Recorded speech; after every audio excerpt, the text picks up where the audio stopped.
तो hello friends, हम देख रहे हैं मन्नत सीरियल का आज रात होने वाला एपिसोड। तो आज के एपिसोड में हमें ये देखने को मिलेगा कि विशाखा ने असली औकात दिखा ही दी और मन्नत को धैर्य के दादी के बारे में पता चल गया। तो आज के एपिसोड में मैं 10 मिनट में पूरी सीरियल एक्सप्लेन करने वाली हूँ, तो वीडियो को लास्ट तक जरूर देखिएगा। तो यहाँ पर विक्रांत और मन्नत के शादी की जागो रस्म हो रही थी और तभी विशाखा नीतू आंटी को साइड करके उसका पहला मान खुद ले लेती है। विक्रांत को विशाखा के साथ खुश देखकर नीतू आंटी को अच्छा नहीं लगता। अब घर के सारे लोग ये वाली रस्म एंजॉय कर रहे थे, नाच रहे थे, गाना गा रहे थे, लेकिन नीतू आंटी का चेहरा पड़ा हुआ था। अब विशाखा आंटी जानबूझकर विक्रांत को भी अपने साथ नाचने के लिए इनवाइट कर देती है। अब विक्रांत के साथ धैर्य भी नाचने लगता है, तो विशाखा आंटी, धैर्य और विक्रांत तीनों एक साथ नाच रहे थे और ये देखकर नीतू आंटी अब रो ही रही थी। और नीतू आंटी का ऐसा चेहरा देखकर मन्नत को बुरा लगता है। मन्नत अपने आप में ही सोचती है कि नीतू आंटी ऐसे ही कोने में खड़ी हुई है, मुझे इनको इस रस्म में शामिल करना होगा। तभी मन्नत अपनी माँ को भी और नीतू आंटी को भी नाचने के लिए आगे लेकर आती है। अब मन्नत भी वहाँ खड़ी हो जाती है। अब नीतू आंटी और मन्नत की माँ मन्नत के लिए गाना गाते हैं। नीतू आंटी ने मन्नत को एक्सेप्ट कर लिया है और नीतू आंटी का और मन्नत का ये बॉन्ड देखकर विक्रांत को बहुत अच्छा लगने लगता है और ये देखकर घर के सारे लोग खुश हो जाते हैं और घर के सारे लोग नाचने भी लगते हैं। लेकिन विशाखा को ये बात पसंद नहीं आती और विशाखा धैर्य से कहती है कि देखा ना तूने, ये लोग अभी भी मेरा हक छीन रहे हैं और तू अभी भी उस मन्नत पर भरोसा कर रहा है। ऐसा कह के विशाखा आंटी गुस्से से वहाँ से चली जाती है। लेकिन विशाखा आंटी वहाँ से रोते हुए गई थी, ये बात धैर्य को अच्छी नहीं लगती। अब थोड़ी ही देर बाद रस्म खत्म होते ही मन्नत किचन में आती है। मन्नत के पीछे पीछे धैर्य भी आ जाता है। अब धैर्य मन्नत को बोलता है कि मुझे आप पर यकीन नहीं आ रहा है। एक तरफ आप कहती है कि मैं विक्रांत को सब कुछ बता दूंगी और दूसरी तरफ आप मेरे माँ के साथ ऐसा बर्ताव कर रही हो। उस पर मन्नत कहती है कि देखिए, मैं हमेशा वही करती हूँ जो मुझे सही लगता है। मैंने आपसे कहा था कि मैं विक्रांत सर को सब कुछ बता दूंगी, उनके जन्म के बारे में जो कुछ सच जुड़ा हुआ है,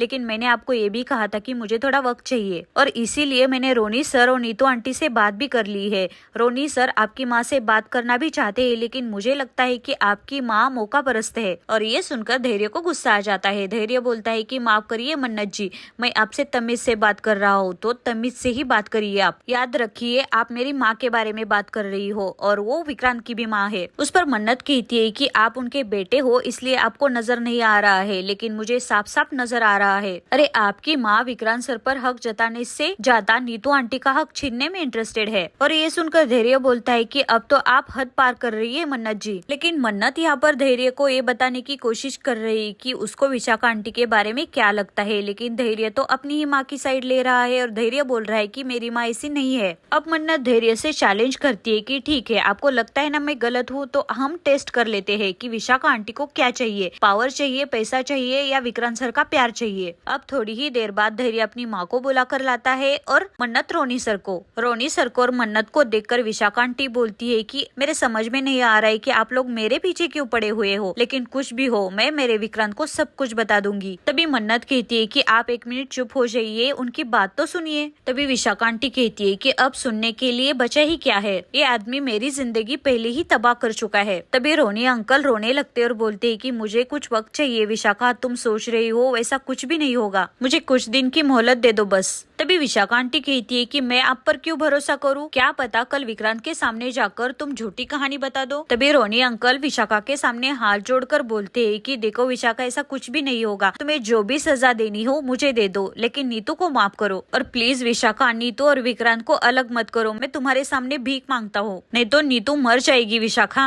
अब रोनी अंकल तो रोने ही लगते हैं और नीचे बैठकर विशाखा को हाथ जोड़कर माफी मांग रहे हैं। नीतू ने तुम्हारे पति का एक्सीडेंट गलती से किया था, लेकिन तुम्हें जो कुछ भी सजा देनी होगी ना मुझे मंजूर है, लेकिन नीतू को माफ कर दो। और ये सब कुछ देखकर विशाखा आंटी अपने मन में ही सोचती है कि इसी पल का इंतजार था मुझे। अब धैर्य कुछ बोलता, तभी विशाखा आंटी धैर्य को चुप कराती और बोलती है कि इतना काफी नहीं है मेरे लिए, अगर तुम्हें विक्रांत को सच बताने के लिए कुछ टाइम चाहिए तो उससे पहले तुम्हें तुम्हारी सारी प्रॉपर्टी मेरे नाम करनी होगी। और ये सुनकर वहाँ के सारे लोग शॉक हो जाते हैं, धैर्य भी हो जाता है। धैर्य बोलता है कि एक मिनट माँ, क्या कह रही हो आप। उस पर विशाखा आंटी बोलती है कि मैं जो कुछ कर रही हूँ सोच समझ कर रही हूँ, मुझे इस आदमी पर बिल्कुल भी भरोसा नहीं है। और विशाखा आंटी रोनी सर से कहती है कि तुम्हें अभी के अभी तुम्हारी सारी प्रॉपर्टी मेरे नाम करनी होगी, क्या मंजूर है तुम्हें। तभी रोनी सर उठकर खड़े हो जाते हैं और बोलते हैं कि मंजूर है। तभी मन्नत कहती है कि सर आप ये क्या कह रहे हो। तभी रोनी सर मन्नत से कहते हैं कि एक मिनट मन्नत, विशाखा विशाखा जी जैसा चाहती है, जो चाहती है वैसा ही होगा। और ये सुनकर विशाखा वहाँ से चली जाती है और धैर्य भी अपनी माँ के पीछे जा रहा था, लेकिन धैर्य टेबल से टकराता है और धैर्य का फोन वहीं पर गिर जाता है। और यहाँ पर दादी जी को दिखाया गया है। दादी जी ने उस सिस्टर की बातें सुनी थी, इसलिए दादी को अब पता चल गया है कि धैर्य बांद्रा पुलिस स्टेशन में जॉब में है। अब दादी सोचती है कि मरने से पहले मुझे धैर्य को उसके माँ की असलियत बता देनी चाहिए कि कितनी लालची औरत है वो, इतने दिनों से हमें वो गुमराह कर रही है। अब दादी रूम में रखे हुए टेलीफोन से बांद्रा पुलिस स्टेशन कॉल कर देती है। तभी पुलिस स्टेशन से दादी को पता चलता है कि धैर्य सर ऑफिस में नहीं है। तभी दादी कहती है कि मुझे धैर्य से बहुत ही अर्जेंट काम है, मैं वृद्धाश्रम से बात कर रही हूँ। और दादी धैर्य का फोन नंबर मांग लेती है, लेकिन वो पुलिस धैर्य का फोन नंबर तो नहीं देता, लेकिन धैर्य से दादी का कॉल कनेक्ट कर लेता है। और यहाँ पर धैर्य अपनी मॉम के पीछे पीछे आया था और धैर्य अपनी मॉम पर चिल्ला रहा है और बोल रहा है कि आपने क्या कर दिया, आपको सलूजास की प्रॉपर्टी चाहिए या विक्रांत चाहिए? आपको पता है ना, हम यहाँ पर किसी की भी प्रॉपर्टी लेने के लिए नहीं आए हैं, हमें हमारा अमन चाहिए सिर्फ। अब विशाखा रोने का नाटक करती है और धैर्य से बोलती है कि धैर्य तुम्हें क्या लग रहा है कि मैं पैसों के पीछे पड़ी हूँ? नहीं धैर्य, सच तो ये है कि इसी पैसों का लालच देकर सलूजास ने मुझसे मेरा बच्चा छीन लिया था और इसी पैसों का लालच देकर वो दोबारा कुछ भी कर सकते हैं। विशाखा धैर्य को यहाँ पर ये समझाती है कि मैंने सलूजास से उनकी प्रॉपर्टी इसलिए मांगी कि सलूजास उनकी प्रॉपर्टी का लालच देकर किसी को न खरीदे और हमें फिर से धोखा न दे। और विशाखा धैर्य के सामने अपने आप को ये साबित कर देती है कि मुझे पैसों का लालच नहीं है। और विशाखा बोलती है कि मुझे तो बस मेरा अमन चाहिए, ऐसा कह के चक्कर आने का नाटक करती है और गिर जाती है। और यहाँ पर रोनी अंकल वकील से कॉल करके बोलते हैं कि प्रॉपर्टी ट्रांसफर पेपर्स तैयार करिए। तभी मन्नत रोनी अंकल से बोल रही है कि आप ऐसा मत करिए, उस विशाखा के नाम पर सब कुछ मत करिए। और मन्नत रोनी अंकल से बोल रही है कि पता नहीं मुझे ऐसा क्यों लग रहा है, लेकिन मुझे लगता है कि उस विशाखा को विक्रांत से ज्यादा पैसों का लालच है, लेकिन आप तो समझदार हो ना, तो प्लीज ऐसा मत करिए। तभी रोनी सर थोड़े इमोशनल हो जाते हैं और बोलते हैं कि मन्नत, ये तो मैं सिर्फ हमारे विक्रांत और नीतू के लिए कर रहा हूँ, और वैसे भी मेरी असली दौलत तो वो दोनों ही है ना। तभी मन्नत कहती है कि सर मैं पैसों के बारे में बात नहीं कर रही हूँ, मैं विशाखा के नियत के बारे में बात कर रही हूँ, उनके नियत में खोट है। और तभी रोनी अंकल मन्नत को बता देते हैं कि मुझे उनकी इसी खोट के बारे में तभी पता नहीं था, तभी उन्होंने मुझसे कहा था कि हम पैसे लेकर अमन को आपको देखकर कहीं दूर चले जाएंगे, बाद में अमन के पास नहीं आएंगे। तभी मन्नत कहती कि वो लोग मतलब विशाखा जी ने कहा था क्या? उस पर रोनी अंकल कहते कि नहीं, विशाखा नहीं थी, विशाखा की सास थी तभी, अमन की दादी। तभी रोनी अंकल को गगन सर बुलाकर वहाँ से लेकर जाते हैं। और अब तो मन्नत बहुत परेशान हो गई है। मन्नत को अब विशाखा के ऊपर डाउट कंफर्म हो गया है। अब मन्नत बाबा जी से ही कहती है कि प्लीज बाबा जी, अब आप ही कुछ चमत्कार करिए। अब ऐसा कह के मन्नत भी वहाँ से जा रही थी, लेकिन तभी मन्नत को वहाँ पर धैर्य का फोन मिल जाता है और धैर्य के फोन पर किसी का अर्जेंट नंबर कह के एक कॉल आ रहा था। और अर्जेंट देखकर मन्नत फोन को रिसीव कर लेती है और वो फोन दादी जी का था, लेकिन दादी जी कुछ कहने से पहले ही वहाँ पर सिस्टर आ जाती है और फोन कट कर देती है। और यहाँ पर मन्नत हेलो हेलो कहती है, तभी वहाँ पर धैर्य आ जाता है और वहाँ पर सिस्टर दादी जी को धमकाती है कि उन्होंने कॉल किया। और धैर्य मन्नत से कहता है कि मेरा फोन आपके पास? तभी मन्नत कहती है कि यहाँ पर गिर गया था और अर्जेंट नंबर से फोन आ रहा था तो मैंने रिसीव कर दिया। और तभी पुलिस स्टेशन से और धैर्य को कॉल आ जाता है और तभी धैर्य को पता चलता है कि वृद्धाश्रम से किसी ने धैर्य को कॉल कर दिया था। और यहाँ पर सिस्टर भी जबरदस्ती दादी को गोलियां देकर सुला देती है और सिस्टर्स विशाखा को कॉल करके सब कुछ बता देती है। विशाखा बोलती है कि तुम पैसों की चिंता मत करो, उसको गोलियां देकर मार दो और उसके मरने की वजह उसका बुढ़ापा होना चाहिए। और ये बातें मल्लिका सुन लेती है। अब मल्लिका अंदर आ जाती है और बोलती है कि पैसे लाओगे कहाँ से? तभी विशाखा बोलती है कि तुमसे मतलब। और तभी मल्लिका विशाखा को अपने साथ आने का ऑफर देती है। और यहाँ पर धैर्य मन्नत को बता देता है कि मुझे वृद्धाश्रम से कौन कॉल कर सकता है। अब धैर्य मन्नत को ये भी बता देता है कि मेरी माँ लालची नहीं है, इतना सब कुछ होने के बाद आपको ही क्या किसी को भी लग सकता है, लेकिन मेरी माँ लालची नहीं है, क्योंकि वो मेरी माँ है इसलिए नहीं, बल्कि मैं उनको जानता हूँ इसलिए। और यहाँ पर धैर्य मन्नत को वही बातें बताता है जो विशाखा ने धैर्य को बता दी थी, उसने रोनी सर से पैसे क्यों मांगे। अब धैर्य को तो अपनी माँ के ऊपर विश्वास हो गया है, लेकिन मन्नत को नहीं हो रहा है। अब मन्नत धैर्य को बताती है कि आप बहुत गलत कर रहे हो। ऐसा कह के मन्नत वहाँ से जा रही थी, तभी धैर्य बोलता है कि लेकिन मन्नत जी जी आप गलत मत करिए, आप विक्रांत को सब कुछ सच बता दो, मैं अपनी माँ को ज्यादा देर तक रोक नहीं पाऊंगा। ऐसा कह के धैर्य वहाँ से चला जाता है। अब मन्नत बहुत परेशान हो गई है। मन्नत के समझ में नहीं आ रहा है कि वो क्या करे और आज का एपिसोड यहीं पर समाप्त हो जाता है। Thanks for watching.